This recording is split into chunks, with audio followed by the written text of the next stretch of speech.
Yo, Scrawny with the skinny. So close, so incredibly close to the 1% finish, the all elusive 1% finish that I have yet to get my grubby little hands on. We undermined Heroic and it worked. Frozen, Shuhei, Nert, Snappy, Tabson, the Ogres were sitting well in 1% as like top 55 in the world at one point, but that last game between Big and Ents kicked me out. It kicked me out to the, look how close I am. Sun Pius goes huge. Tabson has an off game. I mean, I missed out on a couple boosters by one kill. And at this point, you know, the margin of difference between top 1%, top 2% so slim that a single booster makes a world of difference. If I had Tabson on defender instead of entry, so many little details that could have put me in that top 1%. Would have loved to hit it. An extra 7 points for fantasy would have been awesome. But alas, I'm still happy. I'm happy because if you take a look at the celebrity leaderboard, I'm on course for the best finish of anybody on this leaderboard. Dinko's a close second, very similar roster to mine, but looking like I'm taking over back into the top 3, okay? It's a good week. It makes up for the fact that I missed so poorly back in Group A when I could have had a 1% finish but took the wrong team. Just a reminder how hot of a streak we are on at the moment, okay? I'm feeling very good. Strong start to the season, unlike last time. A good little rebound rate now and a streak of events where at Gamers 8, I finished top 4%. At Group A, I went 63rd%, but in that Fantasyland video, I presented the K Serato Yuri roster. I was so close to touching a 1% finish then. 2%, I mean, this is 3 events, baby. Bop, bop, bop. I'm giving myself points for something that I didn't actually achieve because I'm still on that cope train. All right? That's how we're dealing with that. All that truly matters, we are still in this. You're always in this. Never give up a season of fantasy. I myself have thrown first place with a 25-point lead in my first season ever. Finished second to Flom, losing by 2 points. Season number 2, I finished 5th. Season number 3, I'm fighting for that top 3, baby. I'm in it. I'm in it to win it. ESL Pro League Group C, though, all right? I'm trying to remember the takeaways that I have had so far through Pro League, right? Because every format requires a different strategy, and we fine-tuned our strategy from Group 1 or Group A to Group B, right? It was all about hitting the top-rated players of the group. And within Group B, I think what we ended up getting was some of the underdogs definitely showed that they could punch upwards, right? We take a quick glance at Group B, all right? Now, Rooster, cut them out. Evil Geniuses, we're not talking about teams like this. But after Heroic and Ents, I mean, Big, Monty, Mouse, and MIBR have all been playing quality Counter-Strike that impresses us. And so to me, it was no surprise that Heroic was going to have a hard time. We talked about the fact that Cadian came in with very little practice. Heroic had little practice and Cadian was sick.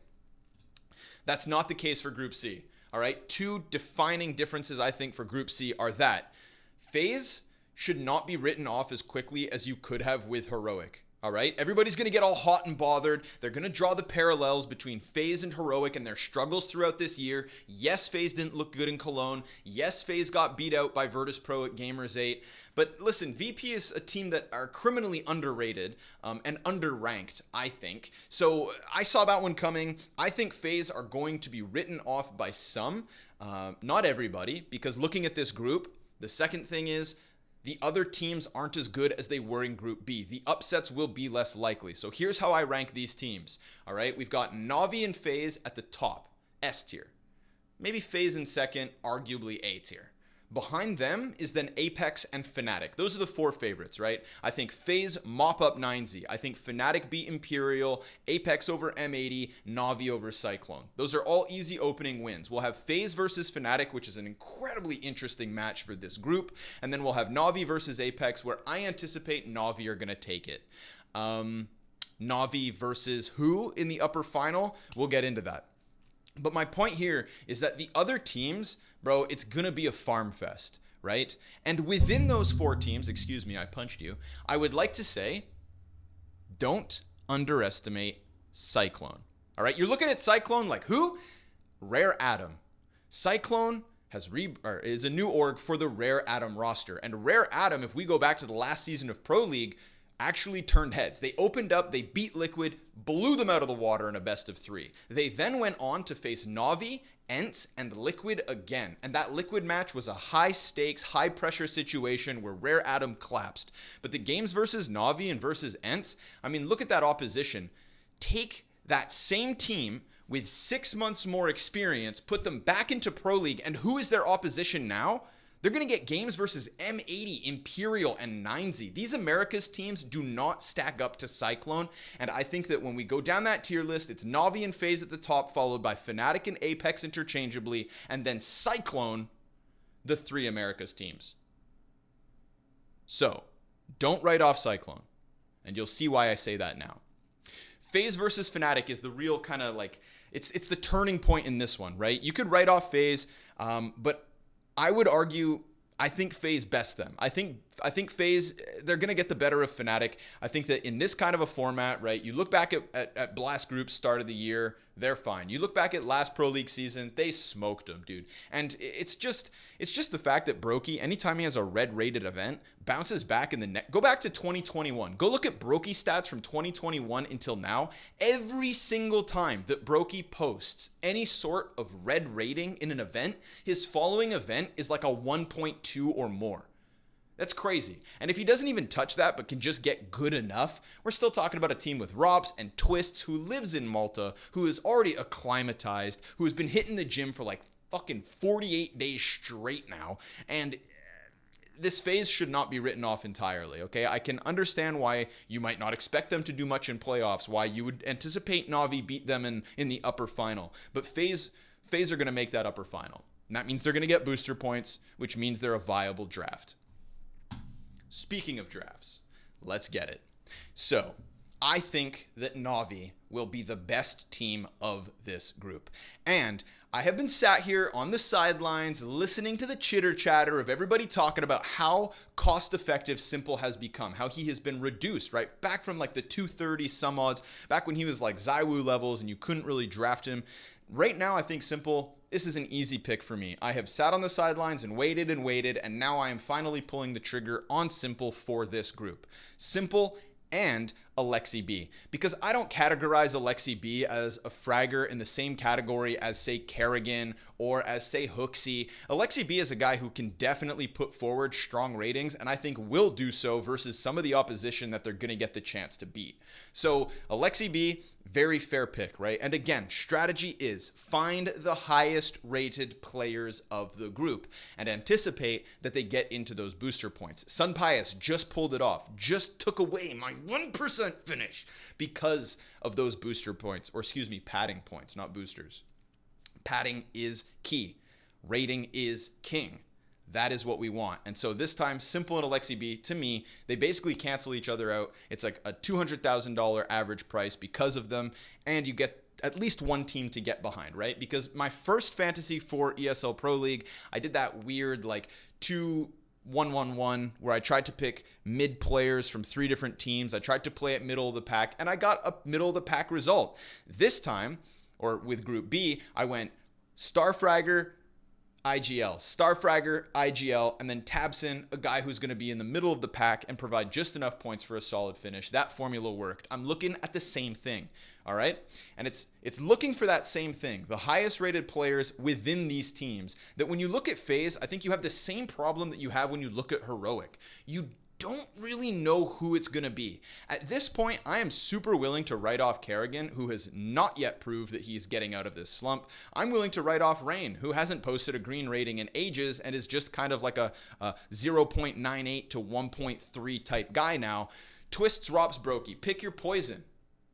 Twists, because we're going with s1mple, is outpriced. I like Twists. I'm down with Twists, but he's more expensive than s1mple on a team where Rops or Brokey could surpass him. And when I say Brokey could surpass him, there's a bunch of people out there who are going to say, Brokey's washed. He's not, all right? He's not. And again, whenever he has had, historically, a red rating event, he will bounce back right after. And he just had one at Gamers 8, where there was only 2 maps to be played for FaZe versus VP, maybe 3 maps. Who gives a damn? You know what I fucking mean. Rops is tempting.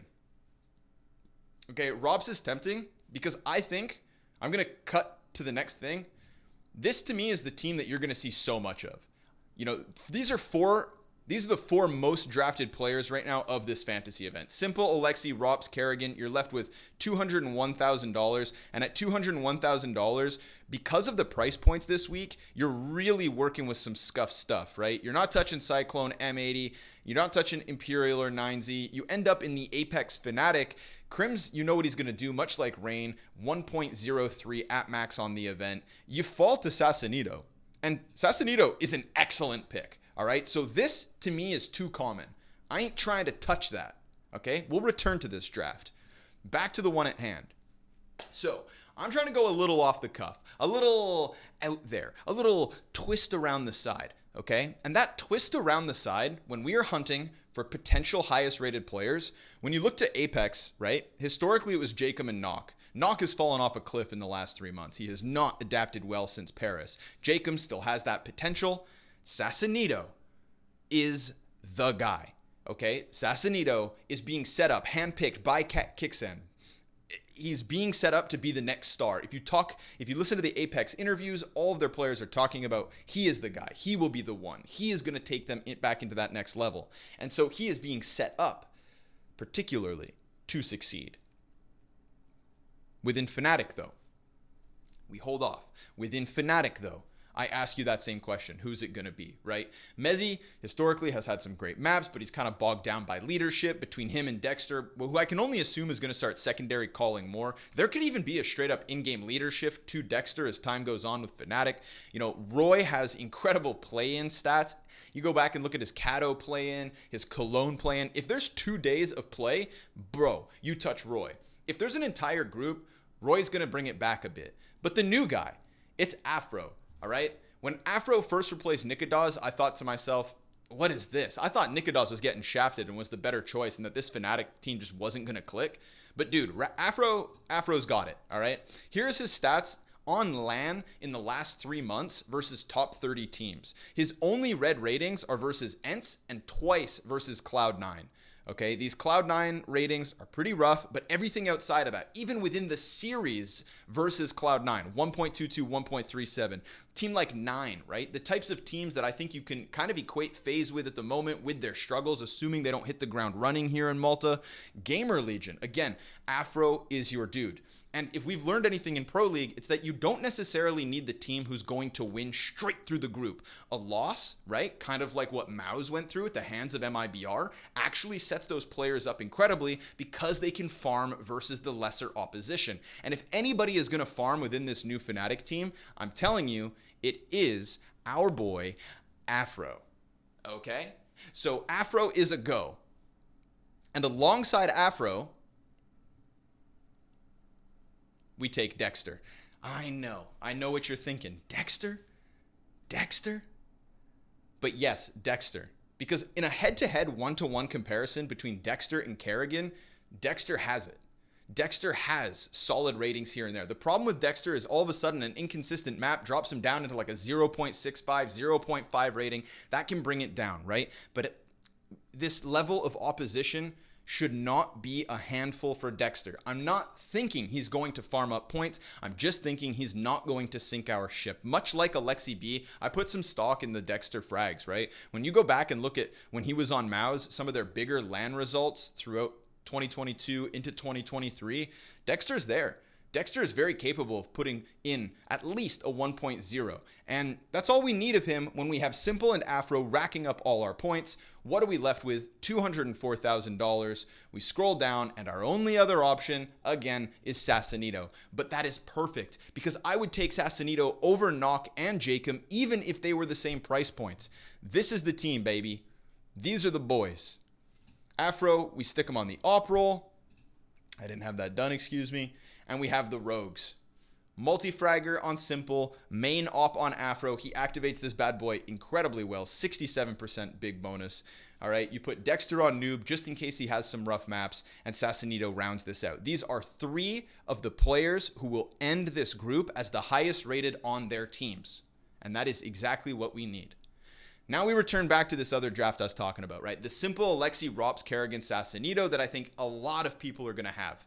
If you have this draft, I make a suggestion to you now. You drop Kerrigan, you take Dexter. and you round it out with Sassanito. You have that extra bit of money, okay? With ROPS, you just dispatch of Kerrigan, because remember that padding points apply to negative ratings. If Kerrigan has a hard time versus 9Z or versus, versus Fnatic, and I'm not saying he's going to have one versus 9Z, but Kerrigan's not even the type of player who's racking up big rating versus lesser opposition.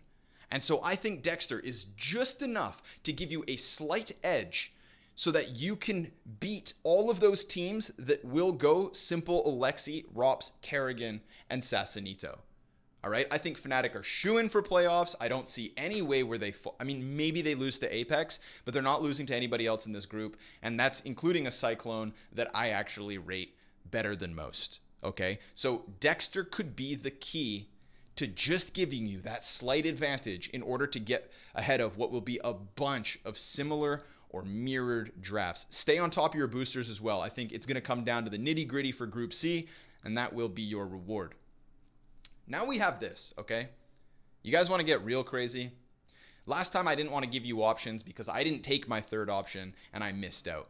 And I can sit here and tell you that Dexter's the guy over top of Kerrigan and that I'm going to go for Dexter instead of going for Kerrigan, but there's actually somebody else who I wish I had the balls to draft. So if you're sat at home, if you're at the bottom of your leaderboard, if you just want to get one up over your friends, if you want to swing for the fences, this is the draft.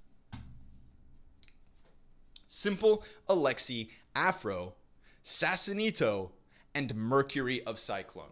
It looks crazy. I know you're thinking to yourself, what? How can you write off FaZe like this? But again, there is so much rating to be had versus these Americas teams that these three individuals will farm. Straight up. I want to show you Mercury's match history. This is on LAN in the last 12 months versus top 30 teams, okay? Don't get bogged down by his results online within the Asian scene. Look at the opposition he went against. This is their last matches versus their pro league teams 6 months ago. All right. The opening game versus Liquid, 1.5 rating. This is when they were Rare Atom. They smoked Liquid. All right. They played ENCE, who we now know is one of the best teams in the world and was criminally underrated back then. He's still putting forward respectable scores for somebody who costs 184,000. And with these drafts I've shown you with Afro and with Brokey, right? Because if you don't want to write off FaZe, Afro and Brokey are quite interchangeable. Again, I think Afro is a better pick in terms of recent form, but I'm not willing to write off Brokey entirely because Brokey has twists and ROPS to work with. Afro will have to do heavier lifting as he obviously has that weight of the Fnatic roster on him, okay? Mercury then went on to play Na'Vi in a best of 3. They win their opening match in overtime, 1.2 rating versus Na'Vi. And this isn't the Na'Vi with the roster changes that has struggled. This was CIS Na'Vi, okay? 1.2, 1.09. Now the rematch versus Liquid brings down these numbers immensely. Horrible rematch versus Liquid, but incredibly big pressure because that was to continue their chance and possibly qualify for playoffs. He shit the bed. You go to the Asian RMR for Blast Paris Major. Again, a couple struggles versus the Mongols, but we know what the Mongols are. And then a game versus Movistar Riders and Bad News Eagles at ESL Challenger in Melbourne on LAN. Bro. Mercury is a pick. This team is the one I wish I had the nuts to commit to. Okay? But now I've had a good week. I've used my special bar, all right? Picture it that way. I just undercut FaZe. And it's for that reason that, again, I'm kind of sitting on this draft and thinking maybe this is the one as well. Because I just undercut Heroic. I just used my special bar. I've made my move. I can just take my foot off the pedal for a second, finish somewhere in the middle, and be okay with that, all right? But if you still have that glowing, gleaming special bar to be used up, if you want to hit that Kamehameha, this is the draft for you, man. Do it. Maybe I will.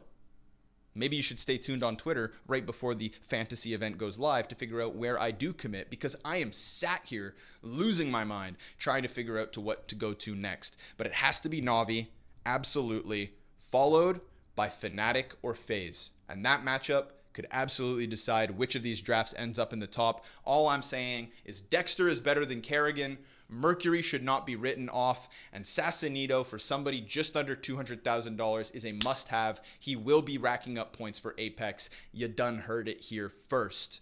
20 minutes. Thank you guys for watching. Appreciate the love. Please leave a like. I know you're out there stealing my fantasy drafts, okay?